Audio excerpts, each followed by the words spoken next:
மர்மயுகி 1951ஆம் ஆண்டு வெளிவந்த தமிழ் திரைப்படமாகும். இது கே. ராம்நாத் இயக்கத்தில் உருவான ஒரு வெற்றி படமாகும்.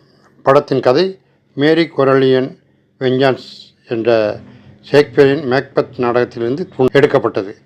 இதன் மேல் ரஷ்ய திரைப்படமான இவான் தி டெரிபிள் மற்றும் ராபின்ஹுட் அட்வென்ச்சர் ஆகிய படங்களின் தாக்கமும் இந்த படத்தில் இருந்தது என்பது குறிப்பிடத்தக்கது. இந்த திரைப்படத்தில் எம்.ஜி. ராமச்சந்தர், அஞ்சலி தேவி, மாரி தேவி ஆகியோர் நடித்திருந்தார்கள். கதை வசனம் கலைஞர் மு. கருணாநிதி. இது தமிழ் சினிமாவின் முதல் ஏ சான்றிதழ் பெற்ற திரைப்படமாகும். திரைப்படம் எம்ஜிஆரின் நட்சத்திர மேம்பாட்டிற்கு வழிவகுத்தது. இந்த படத்தில் இடம்பெறுகின்ற நான் குறிவைத்தால் தவற மாட்டேன், தவறும் என்றால் குறிவைக்க மாட்டேன் என்ற வசனம் மிகவும் பிரபலமானது. இன்றைய பஞ்ச் டயலாக்கு முன்னோடி.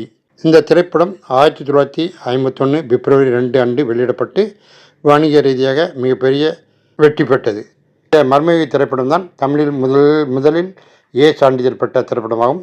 ஏ சான்றிதழ் வழங்கப்பட்டதற்கு இந்த திரைப்படத்தில் வருகின்ற மர்மயுகி வருகின்ற பேய் கொண்ட காட்சிகள் தான் சிறுவர்களை பயமுறுத்தும். எனவே பெரியவர்கள் மட்டும் பார்க்க வேண்டும் என்பதற்காக ஏ சான்றிதழ் வழங்கப்பட்டது என்று கூறப்படுகிறது.